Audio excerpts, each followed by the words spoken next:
कहानी का शीर्षक है कौशल।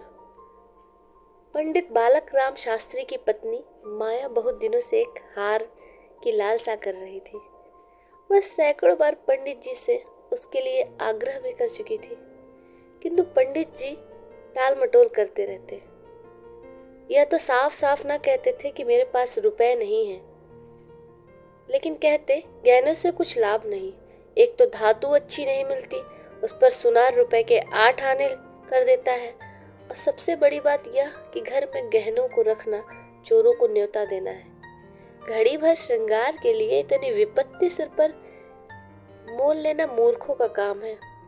बेचारी माया तर्क शास्त्र तो पढ़ी न थी। इन बातों के सामने वह निरुत्तर हो जाती। पड़ोसियों को देखकर उसका जी ललचाया करता, पर वह दुख कहे तो किससे कहे। यदि पंडित जी ज्यादा मेहनत करते तो यह काम आसान था, पर पंडित जी आलसी जीव थे।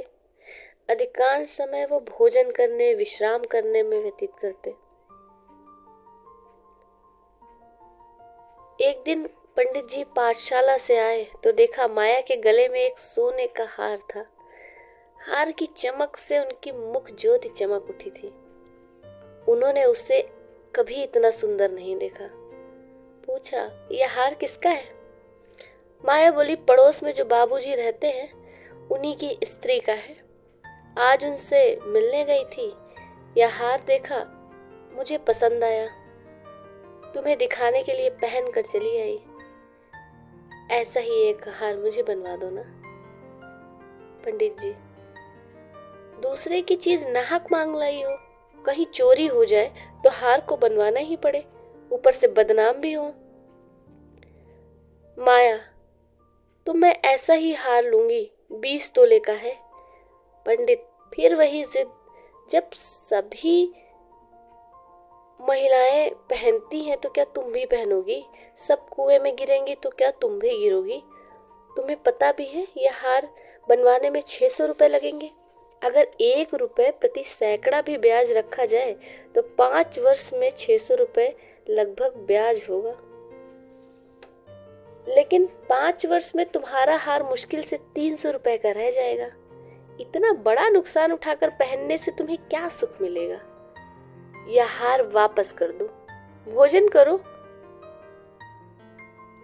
यह कहते हुए पंडित जी बाहर चले गए। रात को एकाएक माया ने शोर मचाकर कहा, चोर चोर, घर में चोर, मुझे घसीटे लिए जा रहा है। पंडित जी हकबका कर उठे, कहाँ कहाँ, दौड़ो दौड़ो। माया, मेरी कोठरी में गया है, मैंने उसकी परछाई देखी। पंडित जी, लालटेन लाओ, जरा मेरी लकड़ी उठा कर लाना।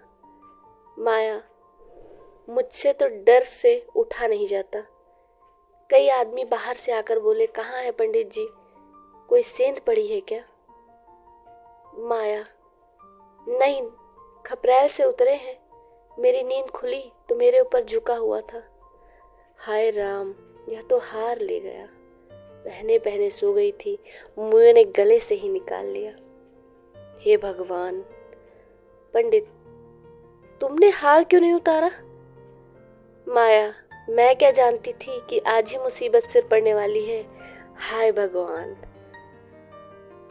पंडित, हाय हाय करने से क्या होगा, अपने कर्मों को रो। इसीलिए कहा करता था, सब घड़ी बराबर नहीं होती, ना जाने कब क्या हो जाए। अब समझ में आया। देखो, और कुछ तो नहीं रह गया। पड़ोसी ने लालटेन लेकर छत देखा, शौच गृह, कहीं भी चोर का अता पता नहीं था। एक पड़ोसी किसी जानकार आदमी का काम लगता है। दूसरे पड़ोसी ने कहा, बिना घर के भेदिए के कभी चोरी नहीं होती, देख लीजिए कुछ और तो नहीं गया। माया, और कुछ तो नहीं गया, सब बर्तन पड़े हैं, संदूक बंद पड़ा है। निगोड़े को ले जाना था तो मेरी चीजें ले जाता, यह तो पराई चीज थी। अब मैं उन्हें क्या मुंह दिखाऊंगी? पंडित, अब गहने का मजा मिल गया ना। माया, हे भगवान, यह अपजस मुझे लगना था। पंडित, कितना समझा कर हार गया, तुम ना मानी। बात की बात में 60 रुपए निकल गए। अब देखूं भगवान कैसे लाज रखते हैं। माया, अब आगे मेरे घर का एक एक तिनका चुन ले जाते तो मुझे इतना दुख ना होता। अभी बेचारी ने नया ही बनवाया था। पंडित, खूब मालूम है 20 तोले का था। माया, 20 तोले का ही उसने बताया था। पंडित, बधिया बैठ गई और क्या। माया, कह दूंगी घर में चोरी हो गई, अब क्या जान लोगे। अब उनके लिए कोई चोरी थोड़ी ना करने जाएगा। पंडित, तुम्हारे घर से चीज गई है, तुम्हें देना पड़ेगा। उन्हें इससे क्या प्रयोजन कि चोर ले गया या तुमने उठाकर रख दिया।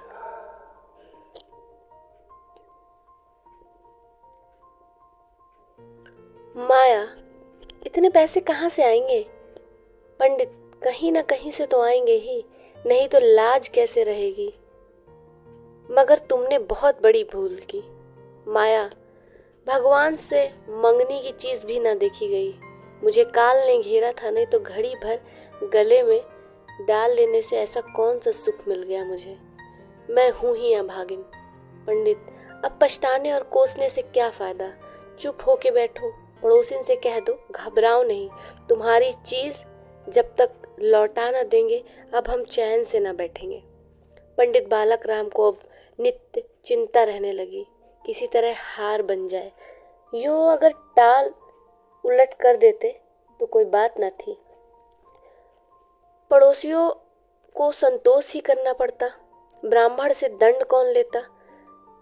किंतु पंडित जी ब्राह्मणत्व के गौरव को इतने सस्ते दामों में नहीं बेचना चाहते थे। आलस्य छोड़कर धनोपार्जन में लग गए।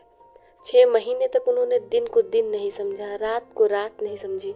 दोपहर को सोना छोड़ दिया, रात को देर तक जागते। पहले केवल एक पाठशाला में पढ़ाया करते थे, अब कई व्यवसायों में लगे। अब पाठशाला में जाकर संध्या का समय भागवत कथा कहते, वहां से लौटकर 11 से 12 तक जन्म कुंडली, वर्षफल, राशिफल आदि बनाया करते।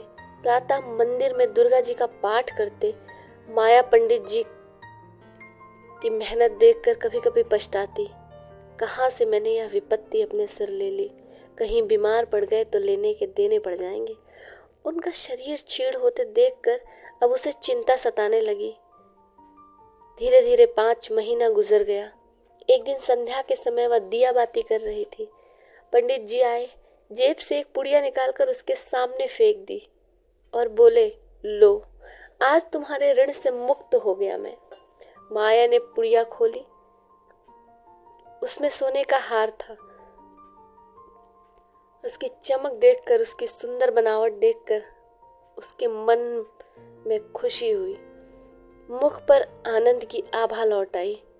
उसने कातर नेत्रों से देखकर पूछा, खुश होकर दे रहे हो या नाराज होकर दे रहे हो।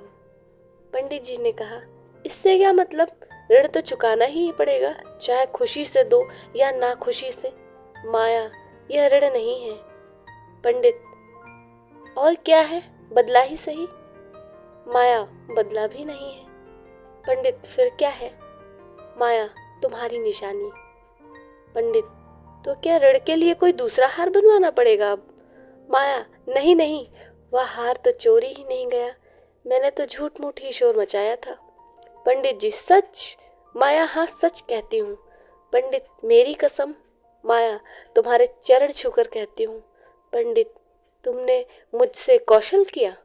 माया, हाँ, तुम्हें मालूम है तुम्हारे कौशल का मुझे क्या मूल्य देना पड़ा। माया ने हंसते हुए कहा, हाँ, 600 रुपए से ऊपर शायद। पंडित, इससे भी बहुत ऊपर। इसके लिए मुझे अपनी आत्म स्वतंत्रता को बलिदान करना पड़ा। आपको